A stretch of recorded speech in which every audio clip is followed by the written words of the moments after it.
Alright, चलिए तो आसान भाषा में हमने समझा कि अगर आप एक सैलरी क्लास इंडिविजुअल है और आईटीआर फाइलिंग को लेकर कोई परेशानी है तो ये पूरी पाठशाला आपके लिए। लेकिन चलिए, टैक्स की बात हो रही है और हाल ही में हमने देखा कि रिलायंस का जो डीमर्जर हुआ है और जियो फाइनेंशियल के साथ, उसका किस तरह से अब आपके पूरे टैक्स पर इम्पैक्ट पड़ेगा। अगर आपने ये शेयर ले रखा है और अगर आप बेचने जाते हैं तो किस तरह से आपके ऊपर इम्पैक्ट पड़ेगा, इस पेचीदगी को हम समझते हैं। हमारे साथ टैक्स एक्सपर्ट भी जुड़ गए हैं, सीए सुधीर कौशिक, को founder CEO taxpanel.com। Sudhir ji, स्वागत है आपका।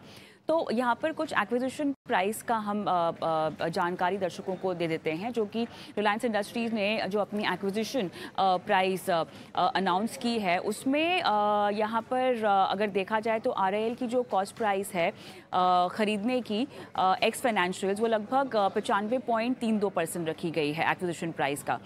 और कॉस्ट प्राइस या बाइंग प्राइस जियो फाइनेंशियल की जो है वो 4.68% के आसपास तय होकर आती है। अब मुझे आप ये बताएं कि अगर किसी के पास मान लीजिए 1000 रुपये का, मान लीजिए फॉर एग्जांपल अगर आरआईएल का शेयर है और उनको यहाँ पर जियो फाइनेंशियल का भी शेयर मिलता है, तो किस तरह से ये एक्विजिशन प्राइस डिवाइड होगी, इसके क्या मायने हैं उनके लिए, कॉस्ट प्राइस के मायने क्या हैं? कविता, जिन लोगों ने अपना ये शेयर अगर जब भी ये डीमर्जर हुआ है 19 जुलाई से अगर आपने खरीदा है, तो होगा ये कि आपके पास वो 1000 रुपए की जो वैल्यू है उसको आप उसी प्रोपोर्शन में करेंगे। जैसे 95.32 का मतलब है 950 और 952 रुपए लगभग आपके हो गए, जो आपके पास उसके शेयर्स रह गए हैं रिलायंस के। और जो बैलेंस है, जो कि लगभग 952 में से अगर आप निकाल देंगे 48 के करीब, वो शायद वो बनेगी वैल्यू आपकी जो नई कंपनी है जियो फाइनेंशियल।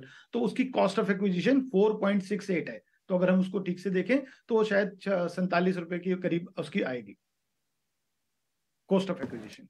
तो इसमें इतना प्रोपोर्शनेटली उसकी कॉस्ट ऑफ एक्विजिशन को ही रखना है, वो फार्मूले को आप चेंज नहीं कर सकते हो। हाँ, आपने शेयर्स अगर अलग वैल्यू पे खरीदा है, सपोज करो आपने 1000 की जगह उस दिन जो वैल्यू थी वो 2853 या 28 समथिंग समथिंग जो एक्चुअल वैल्यू थी, आपको उसको प्रोपोर्शनेट करना है। 1000 रुपए ये एक अनुमानित है, इसको हम ये नहीं कह सकते यही था वैल्यू। आपने जिस प्राइस पे खरीदा था, और हो सकता है आपने पहले खरीदा हो जब ये वैल्यू और कम थी, तो आपको अपनी वैल्यू को उस प्रोपोर्शन में बांटना है। That is cost of acquisition. तो आपको ये देखना है मैंने कितने का खरीदा था रिलायंस का शेयर जब ये डीमर्ज नहीं हुई थी, और उसको हमें 95.32 करना है रिलायंस के शेयर्स की वैल्यू में जब हम उसको बेचेंगे। और ये बेचने के टाइम पर लगता है टैक्स, अभी कोई टैक्स नहीं लगता है। जिन लोगों को भी कहीं पर भी गलतफहमी है, क्योंकि ये एनसीएलटी के थ्रू अप्रूव होकर के आई है, लिस्टेड शेयर्स हैं और इसमें सारी फॉर्मेलिटीज को पूरा किया हुआ है, अभी कोई टैक्स नहीं है। जो आपको मिला है 1:1 का, अभी उसके ऊपर आपकी कोई देनदारी नहीं है। हाँ, अब अगर आप इसको शॉर्ट टर्म में बेचना चाहते हो, जैसे कि आप ट्रेडर हो, या फिर आप इसको लॉन्ग टर्म में बेचना चाहते हो, उसके हिसाब से जब आप सेल करोगे तब आपका लॉन्ग टर्म या शॉर्ट टर्म कैपिटल गेन होगा। लॉन्ग टर्म तब होगा जब 12 महीने से ज्यादा का होल्डिंग पीरियड है। सतीश जी, अब हम 12 महीने थोड़ा से सा ज्यादा इसी का, को ही समझाते हैं कि अगर शॉर्ट टर्म में बेच रहे हो या लॉन्ग टर्म में बेच रहे हो तो किस हिसाब से आप पर टैक्स लगेगा फिर। हाँ, तो शॉर्ट टर्म का मतलब है 12 महीने से कम, ठीक है। तो अगर मैंने 12 महीने पहले ये शेयर खरीदा था तो मैं आज भी बेचूंगा तो मेरा लॉन्ग टर्म है, क्योंकि मैं ऑलरेडी कंप्लीट कर चुका हूं। क्योंकि इसमें पीरियड ऑफ होल्डिंग जो मेरा रिलायंस का शेयर है वो काउंट होगा, वो इसमें मिलाया जाएगा, तब जाकर के इसके 12 महीने। आज से 12 महीने नहीं है, डीमर्जर से नहीं, डीमर्जर से पहले अगर इसमें ज्यादा समय हो चुका है 12 महीने से ज्यादा का, तो मैं ऑलरेडी लॉन्ग टर्म में हूं। पहली बात तो ये ध्यान रखना है कि अगर मैं ऑलरेडी लॉन्ग टर्म में हूं तो मुझे इसको बेचने में जो टैक्स है वो up to 1 lakh, up to 1 lakh. क्यों? क्योंकि ऐसी छूट हर एक हमारे इंडिविजुअल को यहाँ पे सरकार ने पैन को दी हुई है, वो फायदा आप उठा सकते हो। और लकीली इसका शेयर्स तो जो जिसे जियो फाइनेंशियल का मिला है, वो तो मैं देख रहा हूँ कि लगभग डबल फायदा हुआ है, यानी कि 100% के करीब उनको 130 या 132-133 जो भी उसके आसपास की इसकी कॉस्ट ऑफ एक्विजिशन आ रही है, उस दिन अगर खरीदा था तो अगले दिन जो है। लेकिन हाँ, वो शॉर्ट टर्म है जिसने इसी एक दिन पहले खरीदा है। हाँ, जिसने पहले का खरीदा हुआ है 12 महीने पहले, वो बेचेंगे तो लॉन्ग टर्म है।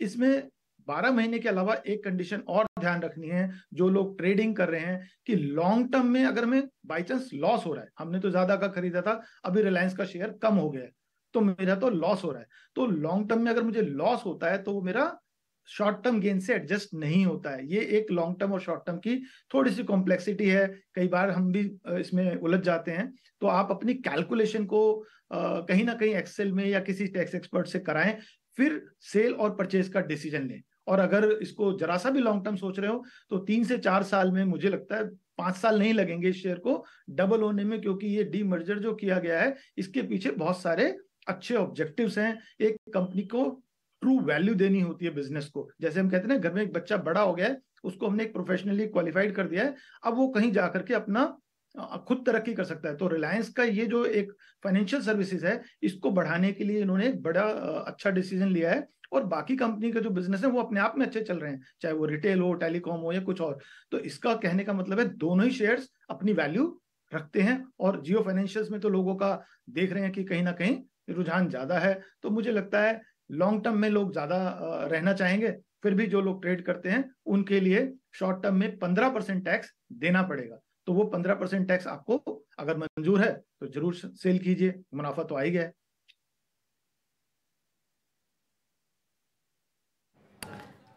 चलिए, मेरे ख्याल से काफ़ी विस्तार से आपने तमाम जानकारी यहाँ पर दर्शकों को दे दी है। और इस बीच बहुत ज़रूरी है दर्शकों को ये भी समझाना कि ये गणित आपको अभी नहीं लागू करना है। जब आप बेचने जाएं, शॉर्ट टर्म हो या आपका लॉन्ग टर्म निवेश हो, उसके मुताबिक ही जो है आपको ये कॉल लेनी है। चलिए, सुधीर जी, बहुत बहुत धन्यवाद आपका, आपने समय निकाला और इतने पेचीदा मामले पर दर्शकों को जानकारी दी।